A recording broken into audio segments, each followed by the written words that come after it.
Hola damas y caballeros. Bueno, en España hay muchísimas cosas que ver. eh, y aparte lo más interesante es que están muy documentadas. Muy documentadas.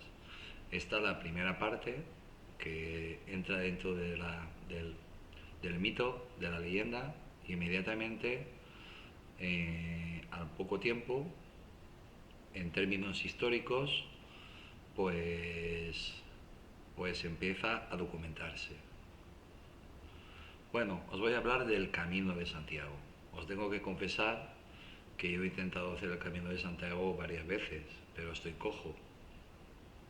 Entonces pensé en un tiempo hacerlo en bicicleta. Yo aprendí prácticamente a ir en bicicleta antes que andar, igual como a nadar. Bueno,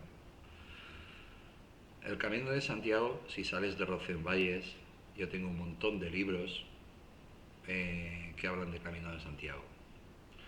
Lo tengo por rutas. Si sales desde Roncesvalles, en Navarra, pues escucha la misa del peregrino, aparte de que es precioso, y ya empieza la ruta.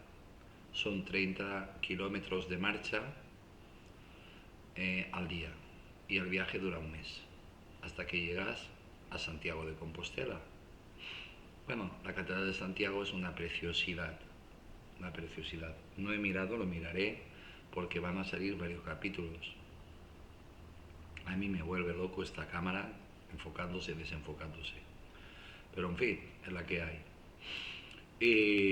Y nada, después no podía fallar. Bueno, seguimos. Pues después intenté convencer a una serie de amigos para ir a hacerlo en carro, con carro tirado de caballos, o de mulos, o de mulos. Solo dos se apuntaron, pero claro, para ir en carro en aquella época y ahora pues imagino que será aún más difícil porque a caballo no, eh, pues necesita logística. Necesitas un coche detrás que vaya despacito, que te vaya marcando, que sobre todo hasta que llegues allá, porque empezaron las preguntas, cómo transportamos los carros hasta el punto de salida. Bueno, camino de Santiago hay muchos. Por ejemplo, desde la puerta de tu casa. Después, si te apetece, pues ya decides si partes desde cualquier lugar histórico o tradicional que ha salido. Bueno, en coche no lo quería hacer por una razón muy sencilla, porque no te da la compostelana. La compostelana es un documento que te dan si haces el viaje bien hecho. Tú comunicas a la iglesia que quieres hacer el camino de Santiago. Ellos creo que bueno, en mi caso, no sé si conocéis a algún sacerdote, pues seguro que te van a proporcionar el libro y todo el equipo para ir, es decir, el equipo religioso. La vieira, sombrerito, el bastón. Yo bastón te lo tenía. Y nada, al final pasaron los años y no lo he hecho. Tengo cantidad de amigos que lo han hecho, no una vez, sino varias veces. Tengo el caso de una amiga personal que con todo este lío que me ha pasado, pues han dejado de tratar conmigo. Yo soy el apestado. Y, y esta lo ha hecho, creo que son 3 o 4 veces. El último viaje lo hizo sola, sola. Y utilizó otro camino. Bueno, cuando hablas con ellos, te dicen que realmente, aparte de que es precioso el viaje, el camino es precioso, pero realmente el camino es un viaje al interior tuyo. Hablas con otra persona, conoces a muchas personas que están haciendo el camino, pero esta chica, que había sido madre, pues creo que estuvo 2 o 3 meses sola. Comentaba pues que había pasado una semana o 4 o 5 días sin encontrarse con ningún ser humano, sin pasar por ninguna población. Claro, ella iba preparada con su mapa, con su brújula, con esto, con aquello, sabía en todo momento dónde estaba.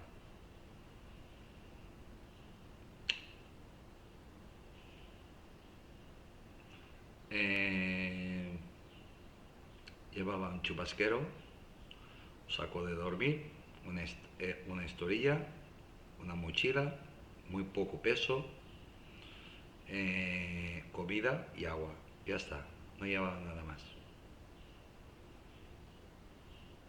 Y el famoso librito, que tú cuando pasas por un pueblo, vas a la parroquia y te lo cuñan. También aprovechas en ese libro, en 4 líneas, 10 líneas, puedes escribir pues una especie de diario. Tus sentimientos más personales. No, oye, hoy me he levantado a las 6, me he despertado cuando se ha ido el sol. No, sino cuentas pues 2 o 3 cosas que te han pasado y tu experiencia vital, personal, espiritual. Bueno, vamos allá. El Camino de Santiago es un conjunto de rutas de peregrinación cristiana de origen medieval, de la Baja Edad Media, que se dirige a la tumba de Santiago el Mayor. Santiago Mayor fue el apóstol, uno de los apóstoles de Jesús de Nazaret. De Jesús de Nazaret, que según cuenta el mito, la leyenda, pues vino a predicar a Hispania, a llevar el mensaje de Jesús de Nazaret a Hispania, provincia de Roma, la primera provincia fuera de la península itálica del Imperio Romano. 3 emperadores dio, según cuenta la leyenda. Hay gustos para todos, versiones para todos los gustos. Yo prefiero más creerme esta. Esta tumba está situada en la Catedral de Santiago de Compostela, en Galicia, España. De eso no hay ninguna duda. Que ahí hay restos humanos y tampoco hay ninguna duda de que son contemporáneos de Jesús de Nazaret. Históricamente se ha conocido como el Camino de Santiago, hoy denominado Camino de Santiago. Bueno, yo no veo ninguna diferencia. El Camino de Santiago, hoy Camino de Santiago. Camino de Santiago francés. Bueno, es que hay una ruta que sale de Francia, es la llamada ruta larga. En España hay 2 rutas, es la que sale de Oviedo y la que sale de Roncesvalles. Pero rutas hay que salen de Sevilla, de Extremadura, de Valencia, de Madrid, de la puerta de tu casa, como he dicho antes. Históricamente se ha conocido como el Camino de Santiago, hoy denominado Camino de Santiago francés, al itinerario principal que, partiendo de los Pirineos occidentales, recorre España hasta llegar a la ciudad gallega. Sin embargo, en la actualidad el término se utiliza para referirse a todas las rutas jacobeas existentes, que son infinitas, tantas como tantas casas hay, o desde donde decides tú pues hacer ese camino. Este camino es un viaje sembrado de fervor, arrepentimiento, hospitabilidad, arte y cultura. Arte y cultura. A lo largo de los senderos se encuentran numerosas manifestaciones de espiritualidad europea. Santiago el Mayor, uno de los principales apóstoles de Jesucristo y el primero en morir martirizado, es considerado el destinatario final de esta peregrinación. Según la tradición cristiana, su cadáver fue trasladado a Hispania y depositado en una tumba en Gallaecia, la actual Galicia. ¿Veis? Comentario, lo que os he comentado antes. Según la tradición cristiana. Pero hay otras tradiciones cristianas que dicen que Santiago el Mayor, apóstol de Jesús de Nazaret, pues vino a Hispania a predicar y que murió en Hispania, concretamente en Santiago de Compostela. Sobre su tumba se construyó la actual Catedral de Santiago de Compostela, que se ha convertido en un punto de encuentro para los peregrinos de todo el mundo. Sí, sí, y he leído bien. Peregrinos de todo el mundo.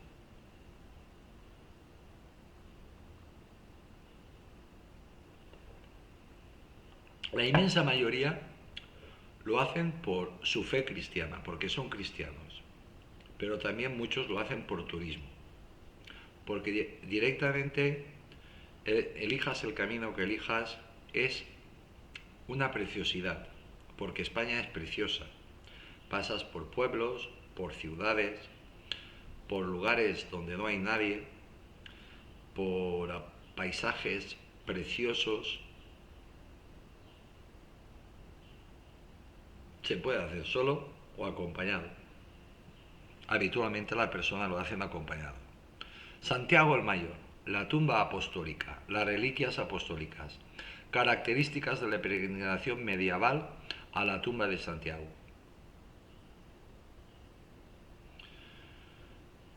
Alternar la subsección a la peregrinación ad límite la COVID a lo largo de la historia. Pues eso es lo que voy a hacer. Ir alternando, pues ir hacia adelante y hacia atrás, pues en el tema de la historia. Y tengo que hacer una pausa porque como no está solito, pues está preparando la cena. Bueno, pues seguimos. Dentro de 15 minutos tengo que ir otra vez a la cocina. Bueno, es lo que está. Y aparte me encanta. Estoy haciendo hervido. Bueno, a comer sano, ¿no? Así que me he puesto una cuenta atrás y ya está. Bueno, la peregrinación de Santiago de Compostela en la actualidad. La formación de los caminos de Santiago. Alternar la subsección de la formación de los caminos de Santiago. Pues sí, tranquilo, que lo haré. Los caminos de Santiago en la actualidad. Camino de Santiago. Explicadito está, por lo menos explicadito está. Mapa de la principal ruta del Camino de Santiago entre los Pirineos y Santiago de Compostela. Bueno, es un mapa que hay, pero podéis buscar, pues yo qué sé, ruta principal del Camino de Santiago, salida desde Don Roncesvalles, desde Oviedo, el camino francés, el camino español, el camino este, el camino el otro, y lo veréis. Catedral de Santiago de Compostela, destino final de los Caminos de Santiago. También es una imagen muy bonita de la catedral. Por cierto, no he buscado, pero lo buscaré, si los trabajos de restauración de la catedral, que falta le hacía, pues si se han terminado o no, o aún está esa lona verde que cubre media catedral, media fachada de la catedral. Y aquí una pregunta que me hago yo. Si en la restauración resulta que la fachada estaba pintada, los pórticos estaban pintados, porque no se restaura y pintándolo, diferenciando mucho lo que es la pintura original de lo que se ha restaurado. Y veríamos la catedral pues tal y como pues recién terminada. sería precioso, pero no. Resulta que los cánones de la arqueología y de la restauración arqueológica, pues cuanto menos toque, mejor. Así que todo lo vemos pues medio roto, y no está medio roto. Igual como se sabe que las pirámides eran blancas, y así todo. Es un desastre, según mi criterio. Creo que esto se ha notado mucho, que es una opinión muy personal. Santiago el Mayor. La Iglesia Católica considera que sus restos descansan en la Catedral de Santiago de Compostela. Considera, no, lo afirma. Y lo afirman dos papas. Dos papas, uno que es santo y el otro que lo será.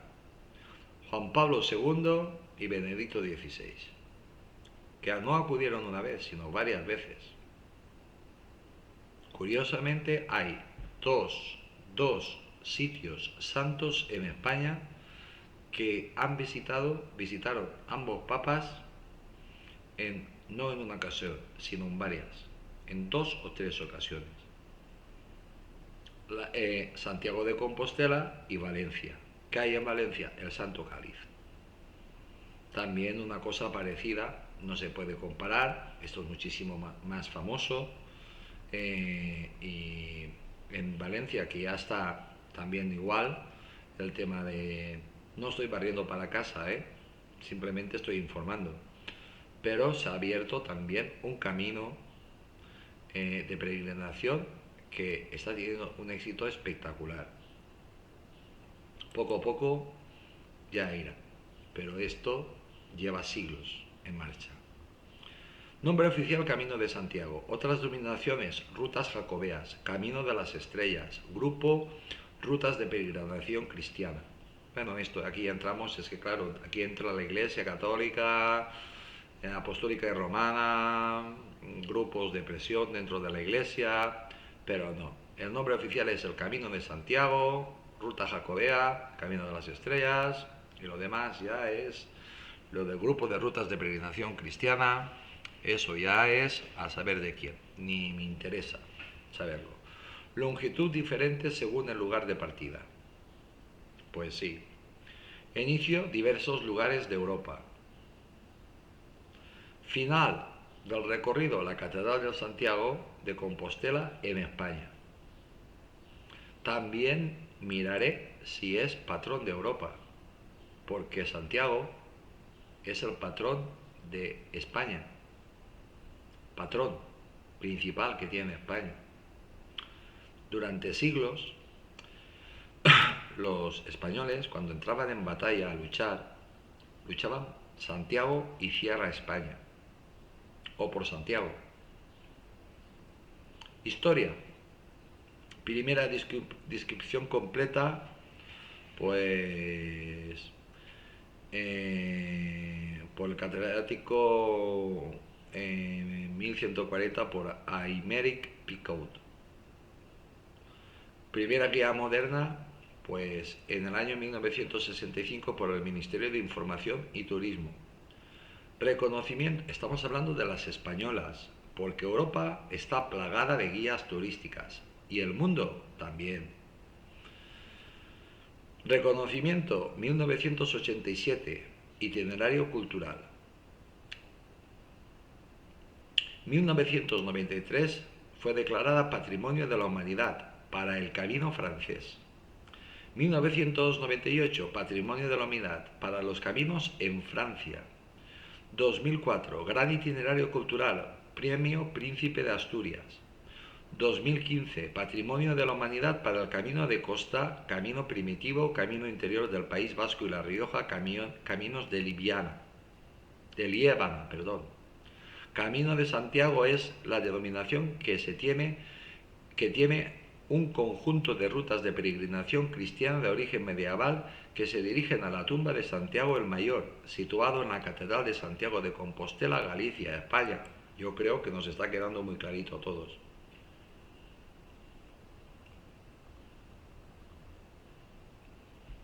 Pero históricamente es conocido como el Camino de Santiago, hoy denominado Camino de Santiago francés.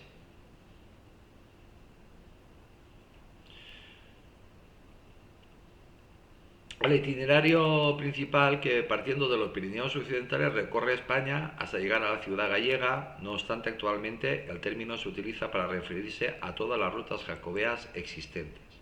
Lo dicho, rutas jacobeas, pues cualquiera. Tú sales de tu casa y te vas a hacer el camino. Pero se puede hacer el camino, pues bien hecho. Camino siempre está bien hecho. Pero ya que lo haces, pues lo haces bien. Aquí anécdota al canto. Yo tengo un amigo que es ateo. Bueno, también de los que me declararon apestado.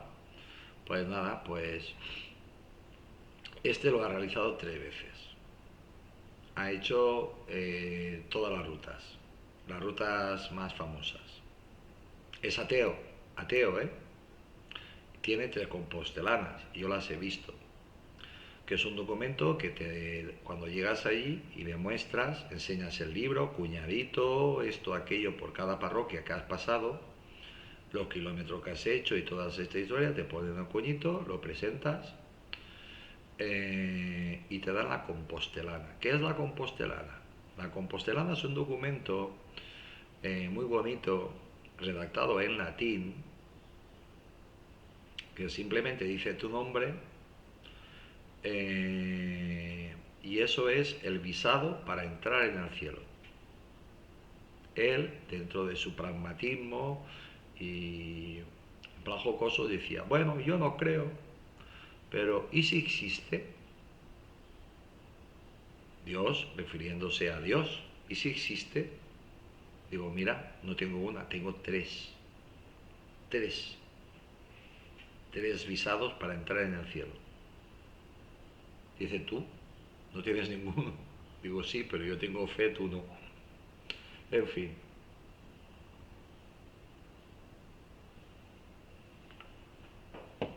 Se trata de un camino sembrado de numerosas manifestaciones de fervor, de arrepentimiento, de hospitalidad, de arte y de cultura, que nos habla de manera elocuente de las raíces espirituales del viejo continente. Se cierran los corchetes. Santiago el Mayor fue uno de los principales apóstoles de Jesucristo y el primero de ellos en morir martirizado. La tradición cristiana indica que su cadáver fue trasladado a Hispania, depositado en una tumba situada en Galicia, en Gallecia, en la actual Galicia. Pues vieron una estrella, otros dicen que 5, otros dicen que 6, otros dicen que 7, unas estrellas que se posaban siempre sobre encima del mismo sitio. Escarbaron y encontraron pues la tumba de Santiago. Realmente hay tres cadáveres, 3 restos humanos de la época de Jesús, del siglo I. Después entran pues ya lo que te cuentan películas de extraterrestres, de que eran ovnis y esto y aquello. Acordaos que está la extrema izquierda, siempre esto no lo va a reconocer. Esta fue descubierta sobre el año 820. 820. No es baja, es bajísima Edad Media. Entre los restos de un asentamiento romano abandonado, y sobre ella se construyó un templo que fue ampliado en los siglos siguientes hasta convertirse en la actual catedral. Aquí se va a explicar todo. Es decir, que desde el año 820 los cristianos de toda Europa empezaron a peregrinar a Santiago de Compostela.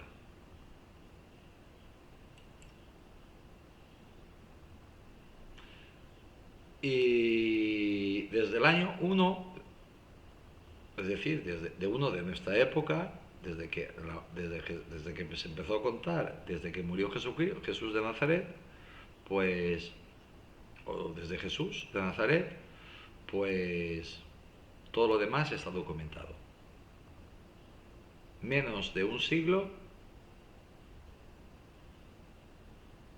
entra dentro de la leyenda y del mito. Y a los 820 años ya los cristianos están convencidos que está ahí. Santiago el Mayor. El culto al apóstol se extendió pronto entre los cristianos peninsulares y fue proclamado por Alfonso II como patrón del reino de Asturias, consideración que mantuvo en las entidades políticas que le sucedieron. Igualmente surgió la costumbre entre sus ejércitos de invocar su nombre antes de entrar en batalla. La Jacobea fue la última en aparecer dentro de las tres grandes peregrinaciones cristianas. Un número creciente de personas la realizó durante la Edad Media por motivos de fe al considerar que los restos del apóstol tenían una capacidad de intercesión ante Dios. Bueno,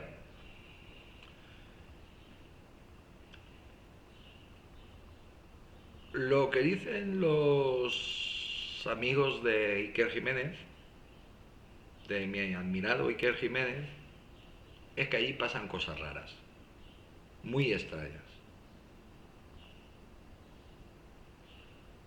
Y también milagros, lo que solo dicen los cristianos. Hay gusto para todos. Su popularidad se extendió entre los reinos europeos occidentales y gozó del apoyo tanto de las autoridades eclesiásticas y civiles como de personas particulares, quienes se implicaron en la creación de una infraestructura que ofreciese a los peregrinos alojamiento y asistencia.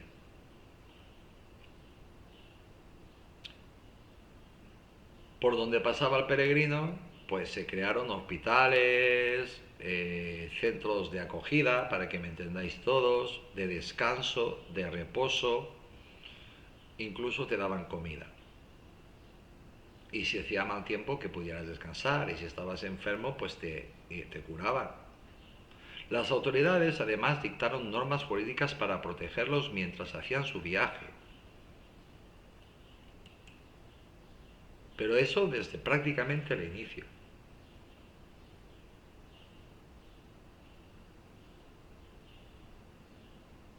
Porque pensad que un peregrino que te sale, pues yo qué sé, desde Alemania, pues lleva pues dinero, lleva cosas encima y va solo. Solo. Y eran atracados, la mayoría, apaleados por ladrones y cosas de estas y por gente mala. Pero, y a partir de ahí se montó la protección. Durante su historia, la protección no solo está en el camino en España, cuando entras en España, está en todas las rutas oficiales. Durante su historia ha experimentado dos grandes crisis. La primera fue en el siglo XVI, debido a la tipología de quienes recorrían las rutas jacobeas y la aparición de la teología protestante. La segunda la causó el proceso de secularización europeo iniciado tras la Revolución Francesa y la pérdida de la infraestructura de alojamiento por las desamortizaciones del siglo XIX. Y aquí tengo que parar.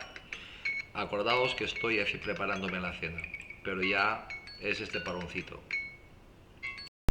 Bueno, pues el hervido tiene una pinta espectacular. Secreto que es el tiempo, pero lo paras un poco antes y el solo ya se termina de hacer. Y nada, pues ya tenemos la cena preparada. Bueno, seguimos. La primera fue el siglo, estábamos hablando de las crisis. La primera fue en el siglo XVI debido a la tipología de quienes recorrían las rutas jacobeas y la aparición de la teología protestante, que no tuvo demasiado éxito porque alemanes hay los que queráis. La segunda la causó el proceso de secularización europeo iniciado tras la Revolución Francesa y la pérdida de infraestructuras de alojamiento por las desamortizaciones del siglo XIX. Sí, el famoso Mendizábal creo que se llamaba, la lió y bien liada, quitándole los bienes a la iglesia. Porque esto del peregrinaje, pues aunque llevan poco dinero, pero llevan. Tú comes y te lo relacionas mucho y todo lo que tú quieras, pero echas fotos, compras recuerdos, Que estés haciendo camino, eso no quiere decir que estés haciendo un acto penitencial hasta allá. Es decir, que te puedes ir a tomarte una cerveza, un vino o lo que sea, o puedes ir a comer donde te dé la gana. Vale, el camino no es caro. El camino es simplemente decidirte a hacerlo y ya está. Y con muy poco dinero se puede hacer. A pie prácticamente gratis, según lo que me han dicho. Yo no lo he hecho, ¿eh? Por ejemplo, quien tiene preferencia de quedarse en las hospederías y dormir y comer caliente gratis, gratis, son los que van a pie. Los segundos a que van a caballo, los terceros que van a bicicleta.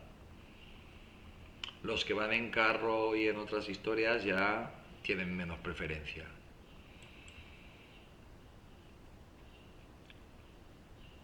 Esta crisis fue la más grave y llevó a su práctica desaparición en las décadas centrales del siglo XX, aunque durante la segunda mitad de esta centuria experimentó una notable recuperación tanto en popularidad como de infraestructura. Y sí, yo también tengo cosas que contar. Fruto de ellas, el número de peregrinos que llegaba a Santiago no ha parado de aumentar desde la década de 1990 y en 1919 alcanzó la cifra más alta que se tienen de registros, 347.578 personas.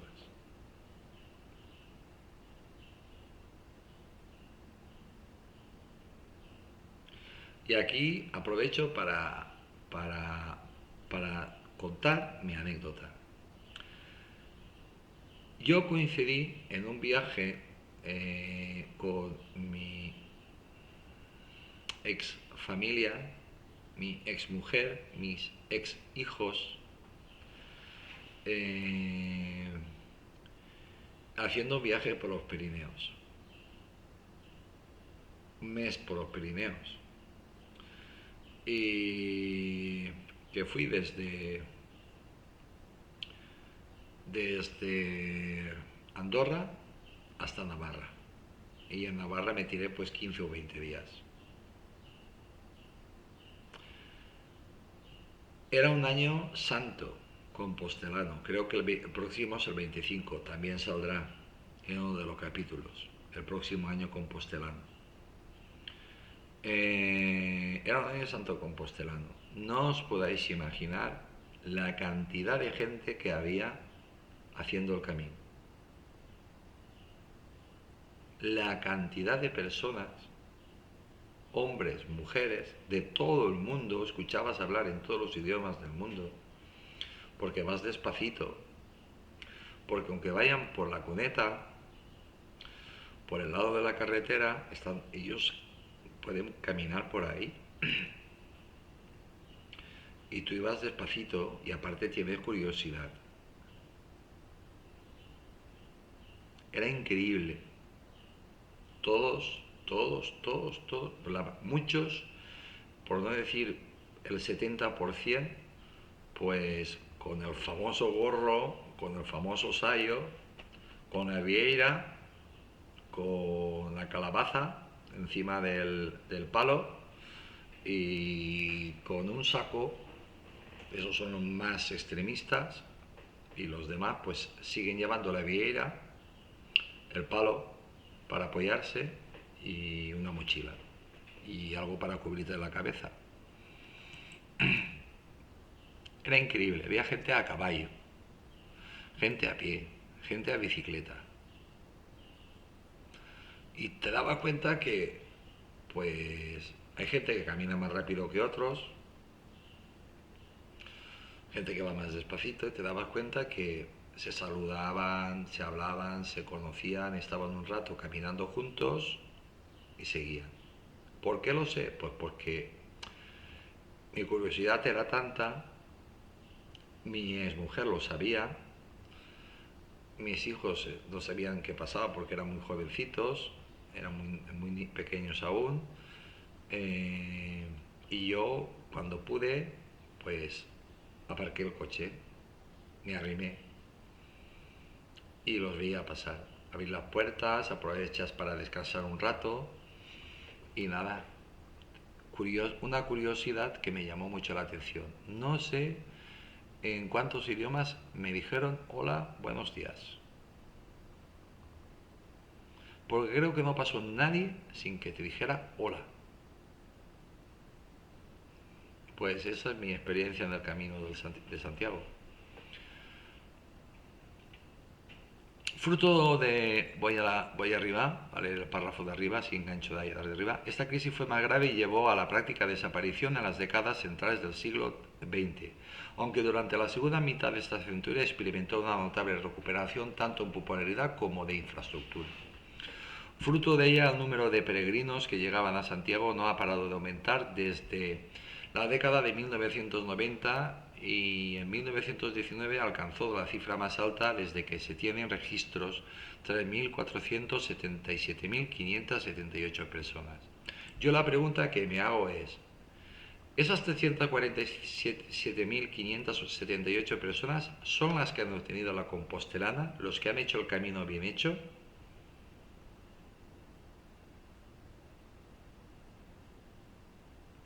¿Se cuentan absolutamente a todos los que hacen el camino? ¿A los aventureros? ¿A los caminantes? Y mirad que es larguito, pero de momento no me ha salido. En esta segunda década del siglo XXI, la peregrinación jacobea atrae a hombres y mujeres por igual. Hombres y mujeres por igual han ido siempre. Siempre, ¿eh? Siempre. Hombres y mujeres por igual. Los extranjeros superan ligeramente a los nacionales y la mayoría emprende el viaje dentro de España, siendo un porcentaje pequeño aquellos que comienzan su camino más allá de los Pirineos. Por una razón lo empiezan desde España, porque no te tienes que cruzar los Pirineos. Si haciéndola desde España ya subes y bajas a pie montes enormes, que te cansas subiéndolo con el coche, pues imaginad salir de Alemania o del camino francés. La motivación para el mayor número de ellos sigue siendo de tipo espiritual, aunque es importante la cifra de los que realizan por motivos lúdico-deportivos. Lo dicho, esta gente no se registra, no consigue la compostelana, aunque han hecho el camino, pero como lo han hecho bien, han hecho el camino, pero no tienen la compostelana. Dentro del cristianismo es aceptada por parte de la teología protestante. Fijaos, es importante, algún día hablaremos de esto, igual lo hago hoy. Dentro del cristianismo es aceptada por parte de la teología protestante, que la había rechazado desde el siglo XVI, y la amplia extensión de rutas jacobeas a lo largo de Europa ha hecho aparecer un nuevo tipo de peregrinación consistente en recorrer unos días el camino sin objetivo final de llegar a Compostela, algo al alcance de pocos en áreas muy lejanas. Bueno, la historia es que si lo empiezas lo tienes que terminar. Y bueno, pues aquí sí que voy a aprovechar muy rápidamente para contar lo de Lutero. Lutero fue un producto de los duques, príncipes de estos alemanes, que nunca aceptaron a Carlos V de Alemania y Carlos I de España, el rey emperador, el emperador del Sacro Imperio Romano.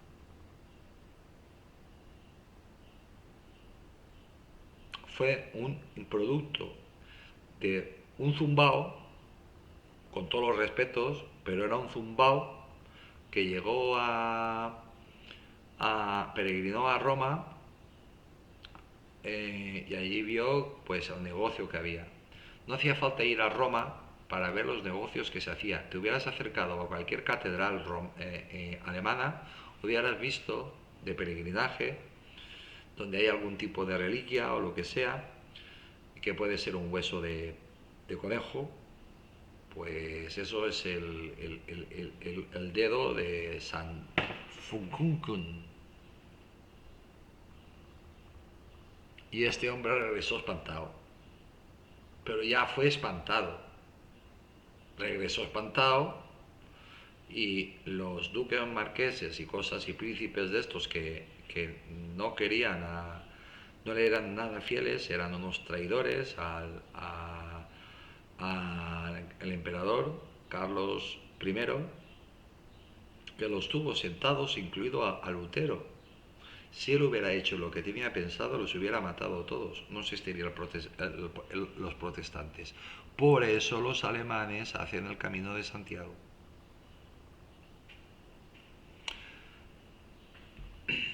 Los que más cultura tienen. La primera ruta que siguieron los peregrinos fue la que partía de Oviedo, la capital de Asturias, y a través de la montaña llega a Lugo y continúa hasta Locus Sancti Locovi. Con la expansión de los reinos cristianos hacia el sur quedó bajo su control la antigua ruta romana que unía Burdeos con Astorga a través de Pamplona, Burgos y León. ¿Por qué los españoles no hacemos tanto el Camino de Santiago como los europeos y los restos de personas del mundo? Porque siempre lo dejamos para mañana. Ya lo haré mañana, ya lo haré mañana, ya lo haré mañana. Ya lo haré mañana y al final te mueres si no lo haces. ¿Qué es lo que me va a pasar a mí?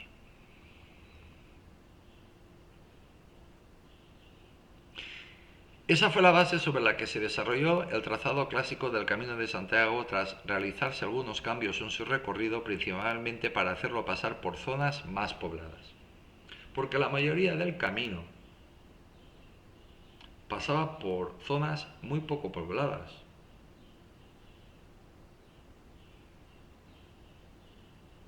Y eso genera también riqueza para los pueblos que pasan y también obligaciones para los pueblos que pasan, para las zonas pobladas que pasan. Como por ejemplo tener el camino bien identificado, que no te pierdas, la vigilancia y el dar cobijo pues a las personas más necesitadas y alojamiento. Son personas de otra manera, quizás porque lleven desde la bajísima Edad Media pues viendo pasar a personas de todo el mundo. Pero también han descubierto otra cosa, también saben que hay sinvergüenzas que hacen el camino para huir de la justicia por problemas y gente que no está, gente mala. Pero ellos tienen un don especial, igual se le ha dado Dios, los distinguen bastante rápido. Sobre esta ruta principal desembocaban otras que partían de diversas regiones dentro de la península y que conforme avanzaba la reconquista fueron los que usaron los habitantes de los nuevos territorios bajo dominio cristiano. En la vecina Francia, por su parte, se desarrollaron 4 itinerarios para llegar al Camino de Santiago. Y todos cruzan los Pirineos. Estamos hablando de montes de 4.000 metros, 3.000 metros de altura, con unas pendientes espectaculares. Pero no creáis que cruzas uno, es una cordillera. Cruzas uno, tienes otro, tienes otro, tienes otro, tienes otro. Esos partían de la capital, París, la desembocadura del Ródano, así como las localidades de Vézelay y Le Puy. Le Puy es muy importante, Le Puy es de los más famosos, respectivamente. Aunque los franceses suelen partir de Notre Dame y después pasan por todas partes, estas partes. Es decir, que el camino que hacen los franceses es algo espectacular. Pues esta ruta la hizo mi amigo. Las dos primeras serían las más utilizadas por quienes inician su viaje más allá del reino francés durante su tránsito por el mismo.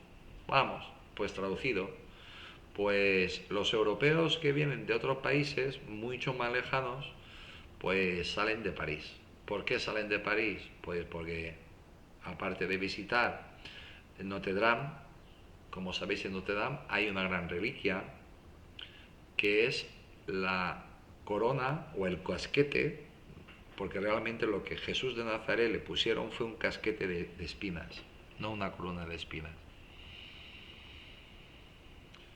En esos países alejados los peregrinos tomaban las principales vías comerciales que conducían a Francia porque tenían la mejor infraestructura y protección.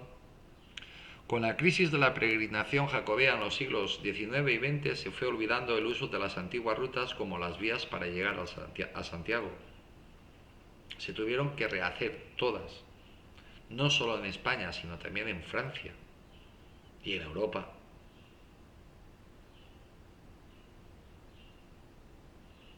Y en Europa. La verdad es que no te pierdes, es imposible perderte, porque todo el camino, eh, aparte de estar muy bien indicado, cuántos kilómetros te faltan para llegar, cuántos kilómetros... Virgen Santa, hoy, ¿cómo está esto? Bueno, y seguimos. Hay personas que te llaman para saber cómo estás. Yo les llamo controladores, para saber si estoy bien y cosas de estas. Bueno, que sepáis que el parón ha durado más, vosotros no lo notáis, yo sí. Eh, ya llevaba pues unos 10 párrafos leídos y me he dado cuenta que no le había dado. Ay, señor. Bueno, así que me voy a enganchar donde pueda.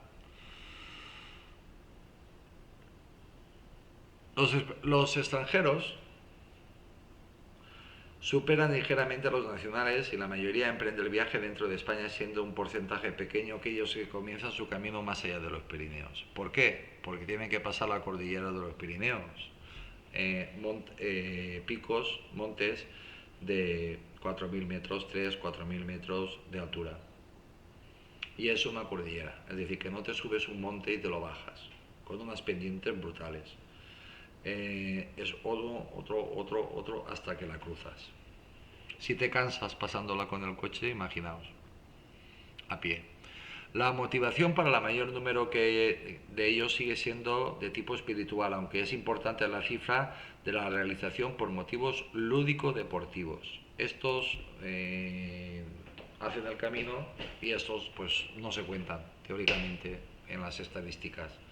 Y bueno, no sé si estaré repitiendo cosas, porque no sé, porque claro, como he estado leyendo.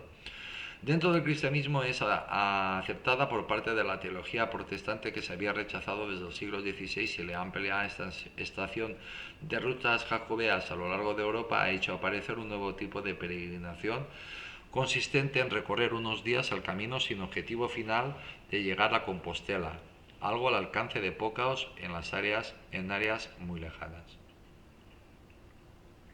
La primera ruta que siguieron los peregrinos fue la que partía de Oviedo, la capital de Asturias, y que a través de la montaña llega luego a Lugo y continúa hasta Locus Sacti Lacovi. Creo que me he ido muy arriba. Con la expansión de los reinos cristianos hacia el sur, quedó bajo su control la antigua ruta romana que unía Burdeos está en Francia, con Astorga a través de Pamplona, Burgos y León. Eso está en España. Esta fue la base sobre la que se desarrolló el trazado clásico del Camino de Santiago tras realizarse algunos cambios en su recorrido, principalmente para hacerlo pasar por zonas más pobladas. Sobre esta ruta principal desembocan otras que partían de diversas regiones dentro de la península que conforme avanzaba la reconquista fueron las que usaron los habitantes de los nuevos territorios bajo dominio cristiano. Mientras en la vecina Francia, por su parte, se desarrollaron 4 itinerarios para llegar al Camino de Santiago. Estos partían de la capital, París, la desembocadura del Ródano, así como de las localidades de Zalay y Le Puy, respectivamente. Las dos primeras serían las más utilizadas por quienes iniciaban sus viajes más allá del reino francés durante su tránsito por el mismo. Damas y caballeros, siento mucho estar repitiéndolo, tengo la sensación que lo estoy repitiendo, pero es que no sé dónde me he quedado porque yo he seguido grabando sin... Bueno, grabando no, pensaba que estaba grabando, pero no le había dado. En estos países alejados los peregrinos tomaban las principales vías comerciales que conducían a Francia porque tenían la mejor infraestructura y protección, por qué no decirlo. Con la crisis de la generación jacobea en los siglos XIX y XX se fue olvidando el uso de las antiguas rutas como vías para llegar a Santiago. Buena parte de ellas quedaron asfaltadas para su utilización por los vehículos, si bien algunos tramos conservaron su estado original al crearse otros alternativos más ventajosos. Realmente van prácticamente paralelos. Pero la combinación de coches junto con peatones, malo, hay atropellos y cosas de esas, aunque habitualmente, exceptuando los que están medio zumbados, pues que no tienen sentido común, pues van despacito. En la segunda mitad del siglo XX se comenzó a estudiar cuál había sido el itinerario original del camino y se determinaron las poblaciones por las que pasaba, de tal manera que en 1965 se pudo editar una guía para hacer el viaje en coche desde los Pirineos hasta Compostela. Ya en los años 1980 se procuró adecuarlo para poder ser recorrido a pie y para ello se buscaron senderos que evitasen el peligroso uso de la carretera. Labor esta realizada por los voluntarios desinteresados en los que destacó el párroco Elías Baliña. Igualmente se habilitó una infraestructura de albergues para proporcionar alojamiento a los peregrinos durante el viaje. El exitoso experimento desde los años 1990 han llegado también a que se recuperen un gran número de rutas históricas por asociaciones de voluntarios, tanto en España como en los demás países europeos. De esta manera, para finales de la década de 2010, una extensa red de 286 caminos se encuentran catalogados y recorren un total de 80.000 kilómetros en 28 países. El Camino de Santiago y la peregrinación jacobea se realiza por él han sido desde su surgimiento en la Edad Media un notable lugar de encuentro e intercambio cultural entre la población europea. Se estima asimismo que han ayudado a generar lo que se podría denominar conciencia común europea. Estos aspectos inmateriales, junto al conjunto de construcciones históricas relacionadas con él, iglesias, albergues, monasterios, puentes, bueno, una arquitectura maravillosa, medieval, precioso, es que es maravilloso, que ha conseguido conservar, han hecho que se reciba y que reciba importantes reconocimientos internacionales desde su recuperación en los años 1980. Santiago Mayor, su historia de acuerdo con las Sagradas Escrituras. Una representación del martirio de Santiago el Mayor, quien fue el primero de los apóstoles en morir. Es una imagen de las miles que hay. Santiago el Mayor, entrecortechado, el Mayor, es denominado así para distinguirlo de otro apóstol con el mismo nombre al que se le daba el apodo de el Menor. Nació dentro de una familia relativamente acomodada, radicada en Batsaida o Cafarnaún, y que poseía una pequeña empresa dedicada a la pesca en el mar de Galilea. Su padre se llamaba Zebedeo y su madre Salomé, quien posteriormente fue seguidora de Jesús. Algunas interpretaciones de los textos cristianos consideran también que ella era hermana de María, aunque esto resulta dudoso. Bueno, ni dudoso ni dudosa. Realmente se desconoce. Y si se conoce, pues está en otros evangelios, los famosos evangelios apócrifos. No se tiene información directa de la infancia y juventud de Santiago. Del libro de los Hechos se deduce que ni su hermano Juan ni él acudieron a la escuela de rabinos. Con todo tuvieron que tener una mínima educación, ya que sus padres podían permitírselo. De aquella época la cultura e idioma griegos estaban presentes en las orillas del mar de Galilea, con las que se supone probablemente que ambos hermanos los conocieran. Se cree que su personalidad era temperamental y vehemente, y que por este motivo les dio el apodo de hijos del trueno. Dios les llamaba hijos del trueno. Santiago fue presentado a Jesucristo por su hermano poco después de su proclamación por Juan el Bautista como el Hijo de Dios, entrecorchetado. Es que más señales que dio la venida de de Jesús de Nazaret, del Hijo de Dios, no se pudieron dar. Se cumplieron todas las profecías, todas las profecías. Vino Dios y no nos enteramos, lo matamos. Ay, Señor. Se encuentra entre las 4 primeras personas que llamó al apostolado cuando posteriormente a la orilla del citado mar pidió a las parejas de hermanos Santiago y Juan, así como Pedro y Andrés, que dejasen de pescar peces y se convirtieran en pescadores de hombres. Como curiosidad o como dato, la señal para reconocerse los cristianos, los seguidores de Jesús de Nazaret, en los inicios del cristianismo, no era la cruz, era un pez. Sí, un pez, como lo dibuja un niño. Como apóstol figuró junto a Juan y Pedro entre los 3 más cercanos a Jesús, los cuales fueron testigos de varios de sus milagros y le acompañaron durante sus oraciones en los olivos de Getsemaní la víspera de su muerte. Su martirio fue profetizado por el propio Jesús de Nazaret, cuando dijo que él y su hermano compartirían sus sufrimientos. A diferencia de Pedro y Juan, el libro de los Hechos da poca información acerca de Santiago. Es todo un misterio. Solo se cita expresamente cuando relata su martirio en Jerusalén durante el gobierno de Herodes Agripa I entre los años 41 y 43 de nuestra era, lo que le convirtió en el primer apóstol en morir.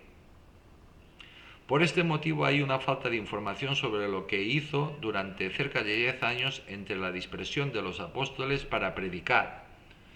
En el año 33 y su muerte, vacío que es llenado recurriendo a tradiciones cristianas y leyendas. Bueno, el Señor dijo, Jesús de Nazaret les dijo a sus apóstoles que fueran de 2 en 2, después fueron de 1 en 1, pero seguidos por más apóstoles,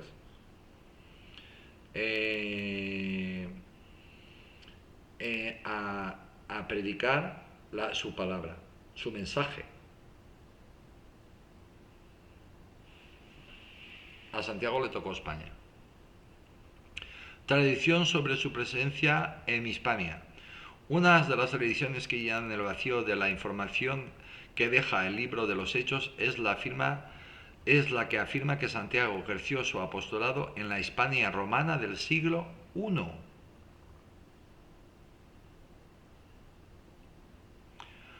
Hay varias versiones de ella, que difieren principalmente sobre el lugar donde arribó, su recorrido posterior y de las acciones realizadas, pero en general indican que estuvo en la península en algún momento del periodo comprendido entre la venida del Espíritu Santo a los apóstoles, año 33, y su muerte en Jerusalén entre los años 41 y 43.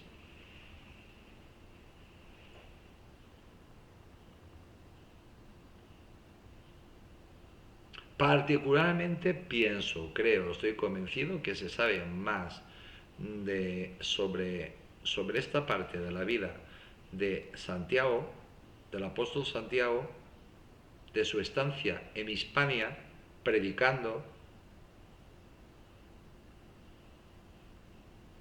Después regresó a Jerusalén. Sí, en aquella época se viajaba muchísimo, aunque no lo parezca, aunque parezca increíble. Regresó a Jerusalén y allí murió. No murió, no, lo asesinaron.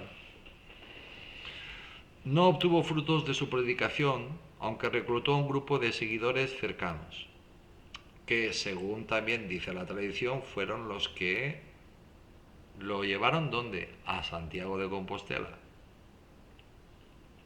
Estos lo acompañaron a su vuelta a Jerusalén, donde siguió predicando hasta ser condenado a muerte. Cuando Dios, Jesús de Nazaret, les dio el Espíritu Santo, les dijo, vais a poder curar, vais a poder hacer esto, vais a poder hacer milagros, vais a poder hacer lo mismo que yo. utilizarlo bien y salid, salid, salid, salid. Y yo lo estoy diciendo a mi manera. Salid y dad mi mensaje al mundo. No tengáis miedo. No tengáis miedo. Que yo estoy con vosotros. Y aquí está con nosotros. Tras su ejecución regresaron con el cuerpo a Hispania, donde lo enterraron en los dominios de Reina Lupa, una versión independiente de la Iglesia Apostólica Armenia que parece datada a mediados del siglo VII. Esta habría sido una mujer de clase alta y la única discípula convertida. Mujeres, comentario, siempre Jesús de Nazaret estuvo rodeado de mujeres. Siempre. Y sus apóstoles también.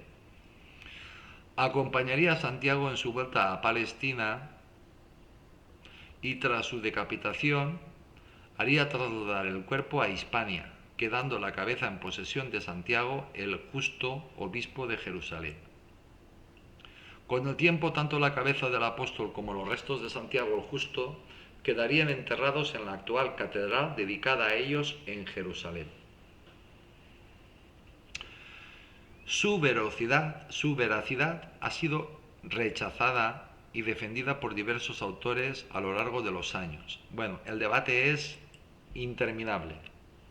Básicamente su admisión o no giró inicialmente en torno al denominado problema del silencio, que a su vez generó la cuestión de la teoría alternativa.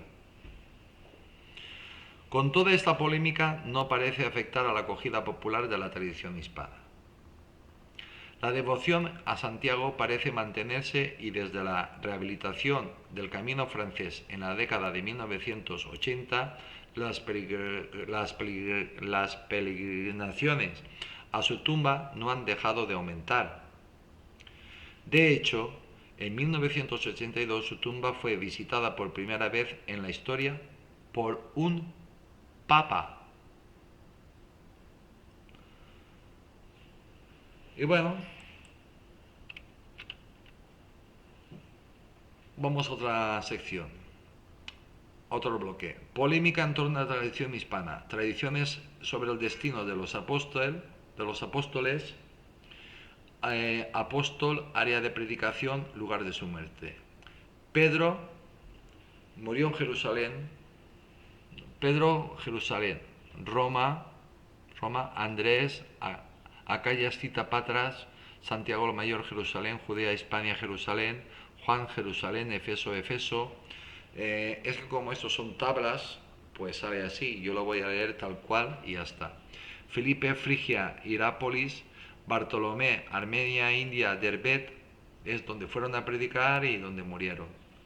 Tomás, partida, sur de la India, Madrás. Mateo, Judea, Etiopía, Partía, Etiopía o Partia. Santiago el Menor, Palestina, Egipto. Judas, el bueno, normal. Judas, Partía. Simón, Egipto. Partía. Egipto era mucho Egipto. Matías, Etiopía, Judea, Capadocia, Etiopía. Pablo, Siria, Chipre, Cilicia, Licia, Galacia, Asia, Tracia, Macedonia, Alcaya, Roma, Hispania, Roma. España era mucha España. Los detractores de la tradición hispana afirman que un apostolado de Santiago el Mayor en Hispania no es compatible con la falta de referencias de este hecho que se observa según su postura en los escritos anteriores del siglo VIII. Normal que hayan detractores. Los apóstatas. Es conocida la reflexión de Sánchez Albornoz, que en 1971 indicó que, pese a todos los esfuerzos de la erudición de ayer y de hoy, no es posible, sin embargo, alegar en favor de la presencia de Santiago en España y de su traslado a ella una sola noticia remota, clara y autorizada.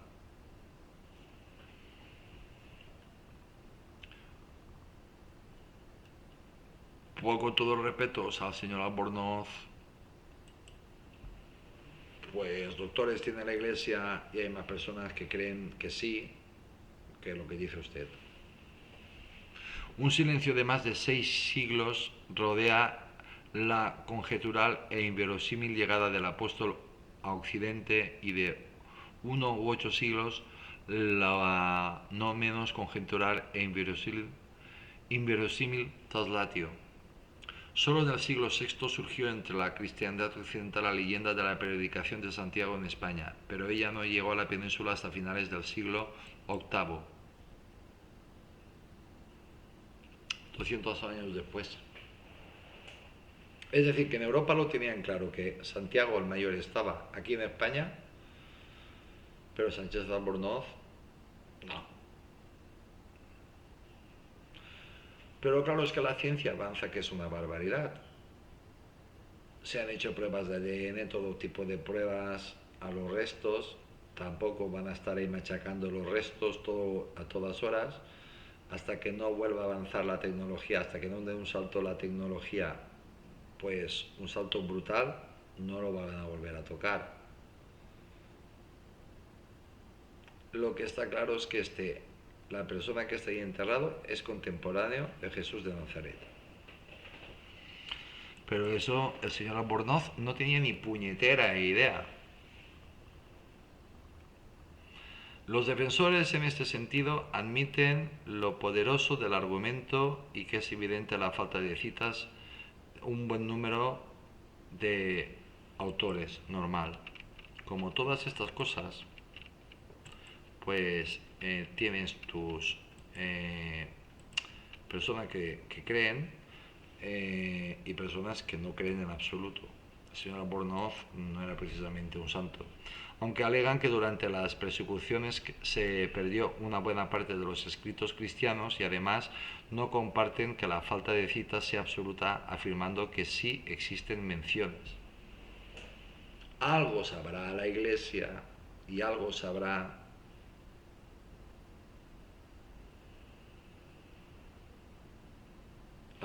la conciencia que dicen que tenemos todos, toda la conciencia universal, que creemos que Santiago está enterrado en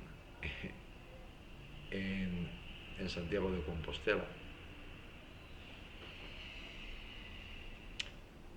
¿Os acordáis que he empezado contándoos al principio, os he contado la anécdota de este amigo ateo que he ido 3 o 4 veces? Pues así hay un montón. Estas inicialmente en el siglo I al V indicarían la presencia de uno de los apóstoles en la península. Posteriormente, a partir del siglo VI, otras obras mencionarían expresamente a Santiago el Mayor como el que estuvo en Hispania.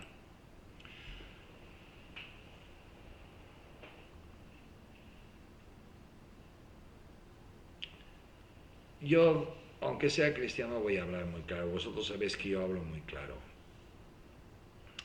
Mirad, nosotros nos regimos con un calendario equivocado, con fechas equivocadas y lo sabemos. Los primeros concilios, los que decidieron un montón de cosas, lo hicieron papas y obispos y cardenales, que hoy en día serían niños de primaria. O de secundaria, vamos, de secundaria. Y nos regimos por eso.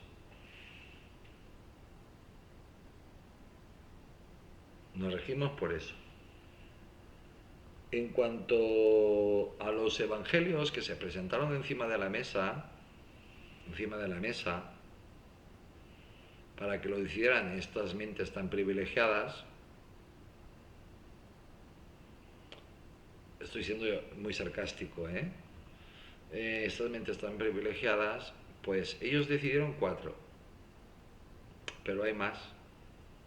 Hay uno muy famoso, el de Enoch, pero hay muchos más. Está el de María Magdalena, hay muchísimo más. ¿Por qué no está el de María Magdalena? Porque estos serán unos xenófobos de 3 pares de cojones. Pero en fin, ya digo que posiblemente el apóstol más fiel que tuvo Jesús de Nazaret fue María Magdalena. y posiblemente su mujer. Pero eso, claro, la Iglesia ¿cómo lo va a reconocer? ¿Cómo lo va a reconocer? En fin, allá ellos, allá la Iglesia, así les va, ¿no? Cada día las iglesias más vacías, algo no estaréis haciendo bien. Porque cristianos hay, y un montón. La Semana Santa está ahí, recién pasadita. ¿Creéis que a alguien por postureo que encima no le ves ni la cara ni nada, haciendo penitencia en procesiones interminables que duran 12 horas? ¿O cargando con un paso que pesa lo indecible? Pues tan cristianos y tan creyentes son los que lo llevan, los que procesionan, como los que lo están viendo. Y no solo es en España. Hoy he visto unas imágenes preciosas de Italia. Le he mandado las imágenes al cura y le he dicho, ¿esto qué es? ¿Me puede decir dónde es? Bueno, le da un poquitín de trabajo al pobre hombre. Pues en fin, que hay mucho que tocar y mucho que rascar. Por ejemplo, Jesús de Nazaret, y con esto creo que está todo dicho. Jesús de Nazaret nos enseñó una oración, el Padre Nuestro. Nos enseñó a rezarla.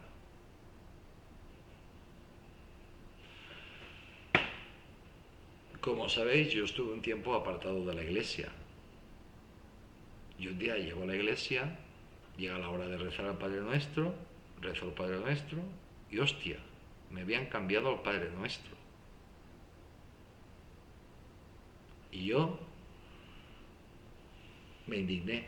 ¿Quién carajo es el Papa, el Vaticano, la Curia o quien sea para cambiar la oración que Jesús de Nazaret, que durante siglos se ha estado rezando?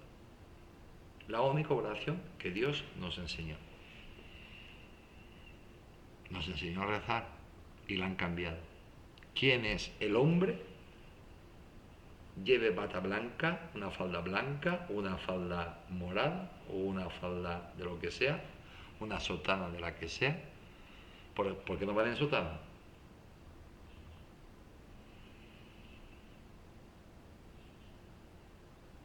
Porque se reúnen se reúnen unos cuantos, unos pocos, y dicen que ya no hace falta ir en sotana. Ahora es difícil distinguir a un cura.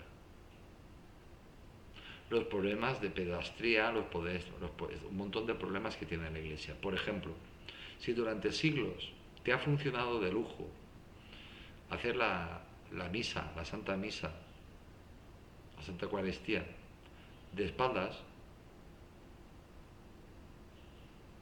pues algo, síguelo, pero no lo cambian. Lo cambian. Y las iglesias se vacían. Y las sectas de la iglesia cada día más llenas. El otro día, espantado, un amigo me comentaba que en la iglesia eran 3 personas y él 4, y el cura.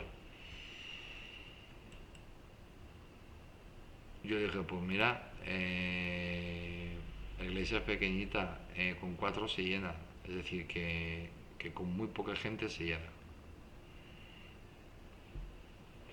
Si no va a la televisión, la iglesia no se llena. Algo tendrán que hacer, mirarlo algo, pero ¿qué pasa? Que tú hablas con ellos, con los sacerdotes, ellos tienen la razón, siempre, van a tener la razón. Y te van a mirar en plan, ay, es que tú no tienes ni idea. Sí, sí que tengo idea. Si tú quieres que la gente vaya a la iglesia, las cosas que funcionan bien no se tocan. No se tocan. Tú puedes ser un papa peregrino, un papa más de esto, un papa más aquello.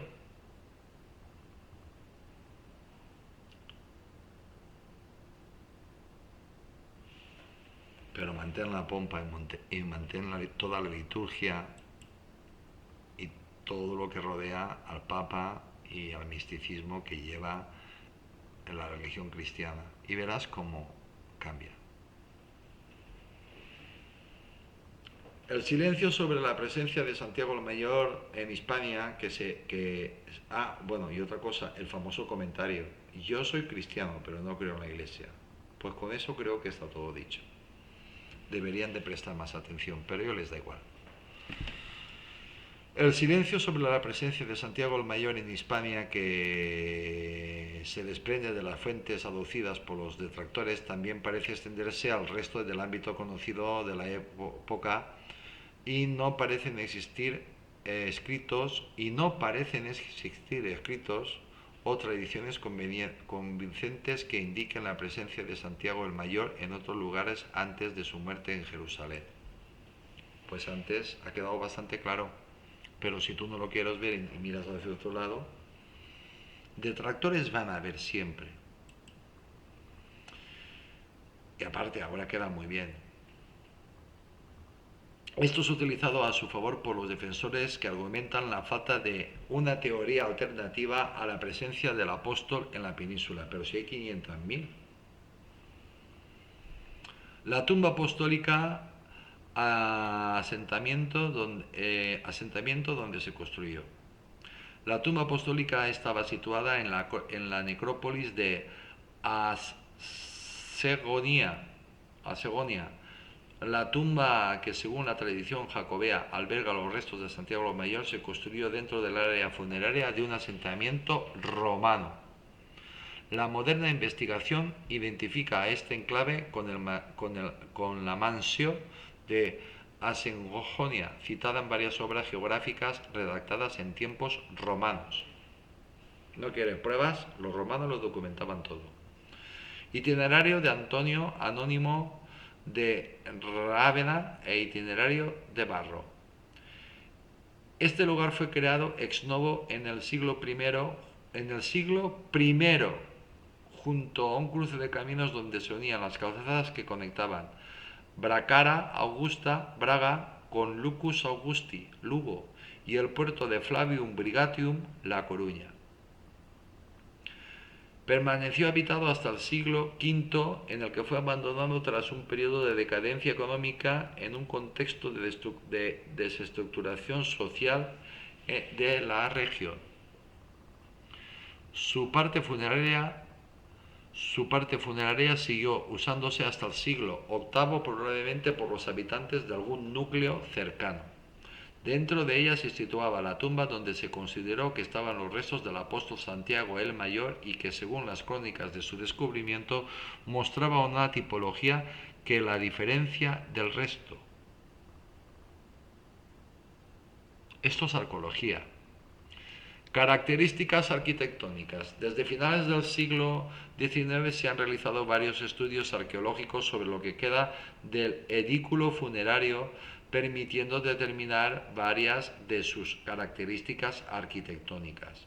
Se trata de un edificio de planta cuadrangular, cuyas paredes estaban construidas con sillería de granito de gran calidad. Contaba con 2 pisos, de los que el inferior, que no tenía entrada lateral, se dividía en 2 estancias, separadas por un muro de mampostería dispuesto de norte a sur. Nos están explicando la tumba, ¿eh? La tradición y varias interpretaciones consideran que la tumba del apóstol se encontraba en la habitación orientada al este, mientras que la que miraba al oeste contendría la de sus discípulos Atanasio y Teodoro. Coño, pues para no saber, saben un montón.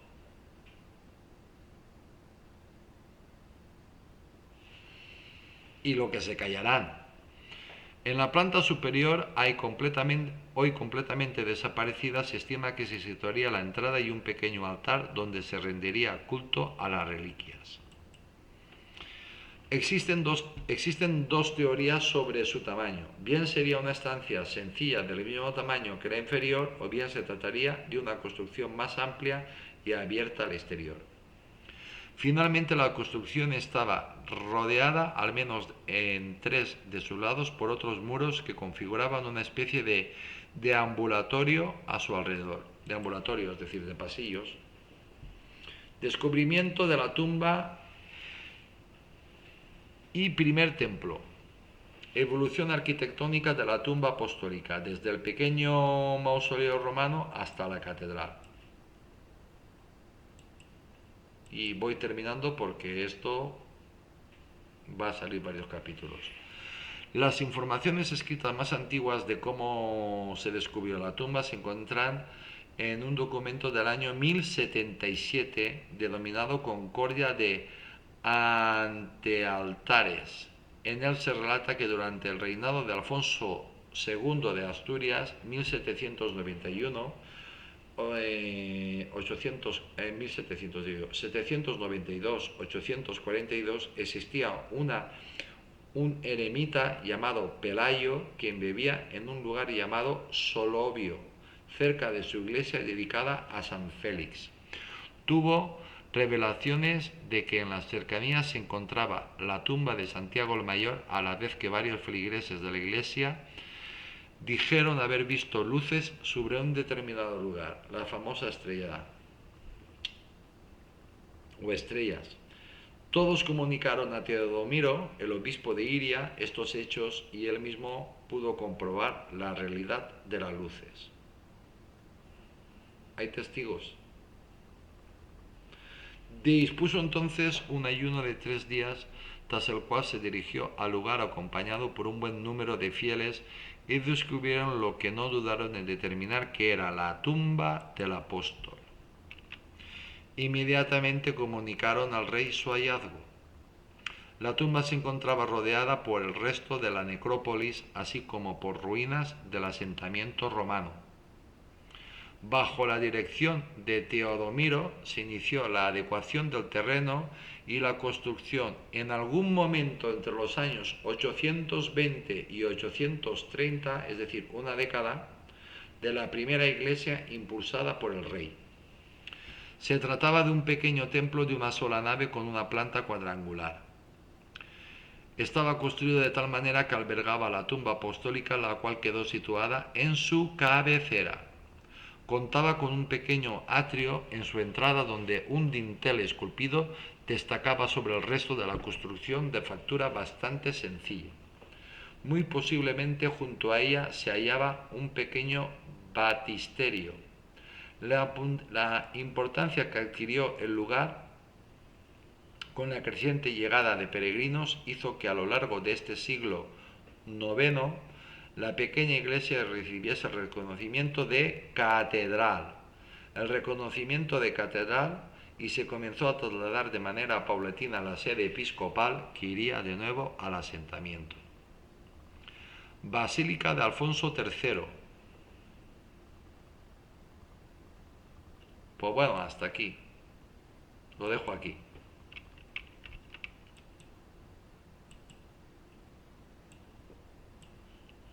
Lo dejo aquí. Estoy poniendo...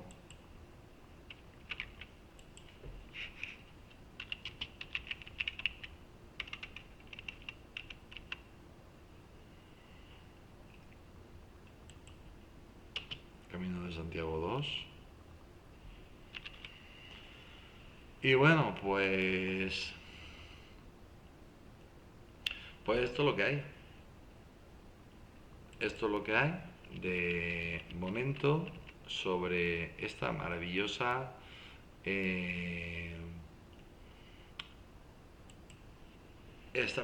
ruta de peregrinación totalmente histórica.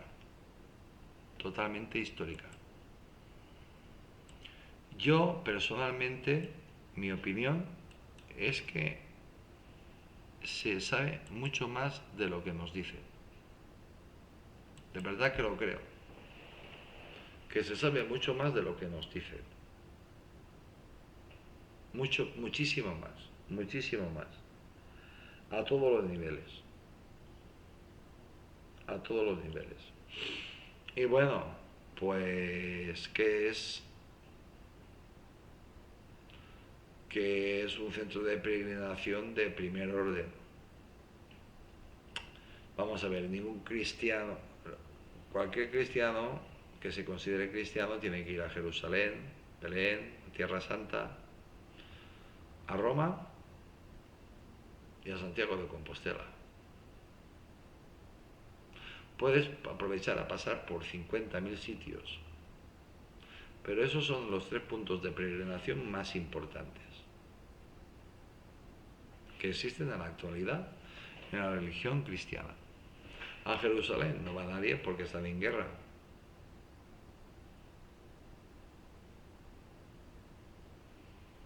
En la actualidad, por desgracia.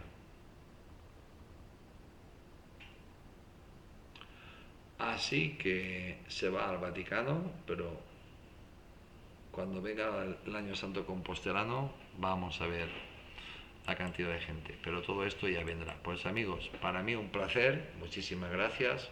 Voy a cenar. Y nada, pues que soy Tony Garcés. Que muchísimas gracias a todos. Muchísimas gracias por vuestros comentarios. Muchísimas gracias por vuestro interés por mi salud. Gracias, gracias y gracias. Estoy tremendamente agradecido, de verdad. Que soy Tony Garcés, que os mando un saludo muy grande desde Valencia, concretamente desde el sur, y de la provincia de Valencia, España, que os deseo a todos que seáis muy felices, de verdad, y nada, que mañana más, pues seguramente pues el Camino de Santiago de segunda parte. Que Dios os bendiga a todos. Hasta mañana.